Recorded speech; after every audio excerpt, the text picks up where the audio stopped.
بسم اللہ الرحمن الرحیم۔ آج کے اس ویڈیو میں ہم صبر کا ایک عجیب واقعہ آپ کو پیش کرتے ہیں، بغور سماعت فرمائیے اور ویڈیو میں ہمارے ساتھ آخر تک بنے رہیے۔ ناظرین، عبداللہ بن محمد جہاد کے سلسلے میں مصر کے ایک ساحلی علاقے میں مقیم تھا۔ ایک بار ٹہلتا ہوا سمندر کے کنارے پر جا نکلا۔ وہاں ایک خیمہ دیکھا جس میں ایک شخص ہے جو کہ ہاتھ پاؤں سے معذور ہیں اور آنکھوں کی بینائی سے محروم ہیں۔ ان کے جسم میں صرف ان کی زبان ہی سلامت ہے۔ ایک طرف ان کی یہ حالت ہے اور دوسری طرف وہ بلند آواز سے کہہ رہے ہیں کہ میرے رب، مجھے جو تو نے نعمتیں عطا کی ہیں اس پر مجھے شکر کرنے کی توفیق عطا فرما۔ مجھے تو نے اپنی مخلوق میں سے بہت سے پر فضیلت اور فوقیت بخشی ہے، اس فوقیت پر مجھے اپنی حمد و ثنا کرنے کی توفیق عطا فرما۔ جب عبداللہ نے یہ دعا سنی تو اسے بڑی حیرت ہوئی۔ ایک آدمی ہاتھ پاؤں سے معذور، بینائی سے محروم ہے، جس میں زندگی کی تازگی کا کوئی اثر نہیں ہے، اور وہ اللہ سے نعمتوں پر شکر کرنے کی دعا مانگ رہا ہے۔ اس کے بعد عبداللہ اس شخص کے پاس گیا اور ان سے سلام کر کے پوچھا، حضرت، آپ اللہ سے کس فضیلت اور فوقیت پر شکر اور حمد و ثنا کی توفیق کی دعا مانگ رہے ہیں؟ معذور شخص نے جواب دیا اور خوب فرمایا کہ آپ کو کیا معلوم میرے رب کا میرے ساتھ کیا معاملہ ہے؟ باخدا، اگر وہ آسمان سے آگ برسا کر مجھے راکھ کر دے، یا پہاڑوں کو حکم دے کہ وہ مجھے کچل دیں، یا سمندروں کو مجھے غرق کرنے کے لیے کہہ دے اور زمین کو مجھے نگلنے کا حکم دے، تو میں کیا کر سکتا ہوں؟ میں تو معذور ہوں۔ اے ناتواں جسم میں زبان کی بے بہا نعمت تو دیکھیے کہ یہ صحیح سلامت ہے، کیا بھلا میں اس ایک نعمت کا زندگی بھر شکر ادا کر سکتا ہوں؟ پھر فرمانے لگے کہ میرا ایک چھوٹا بیٹا میری خدمت کرتا ہے، خود میں معذور ہوں، زندگی کی ساری ضروریات اسی کے سہارے پوری ہوتی ہے، لیکن وہ 3 دن سے غائب ہے، معلوم نہیں کہ وہ کہاں ہے، آپ اس کا پتہ کر لیں تو مہربانی ہوگی۔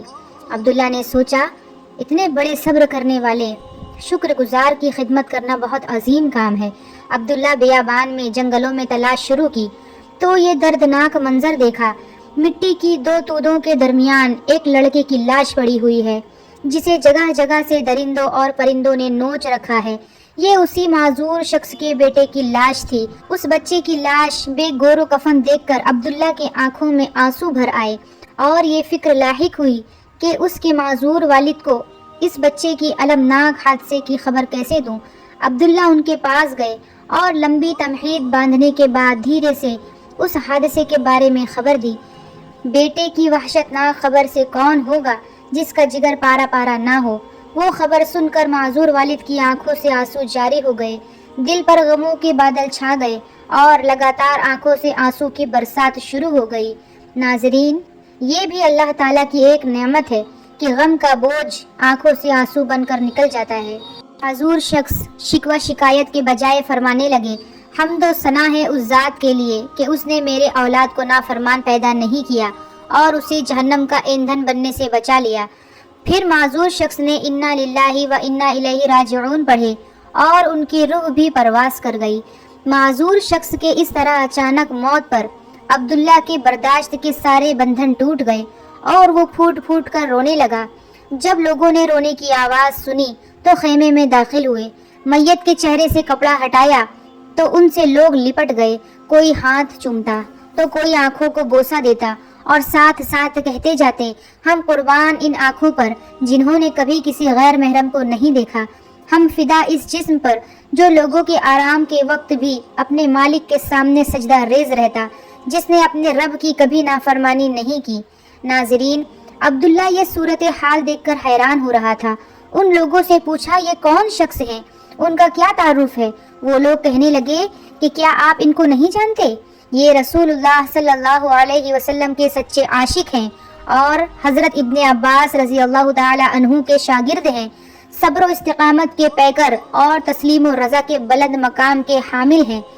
حضرت ابو قلابہ کے نماز جنازہ اور تدفین سے فارغ ہونے کے بعد عبداللہ رات کو سویا تو خواب میں دیکھا کہ آپ جنت کے باغوں میں سیر و تفریح کر رہے ہیں اور جنت کا خوبصورت لباس زیب تن ہے، اور یہ آیت تلاوت فرما رہے ہیں، صبر کرنے کے سبب تم پر سلامتی ہو اور آخرت کا گھر بہترین ٹھکانہ ہے۔ عبداللہ نے پوچھا، آپ وہی معذور شخص ہیں؟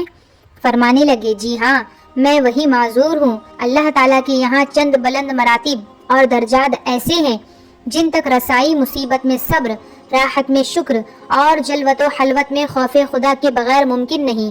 اللہ تعالیٰ نے اسی صبر اور شکر کی بدولت مجھے ان نعمتوں سے سرفراز فرمایا ہے.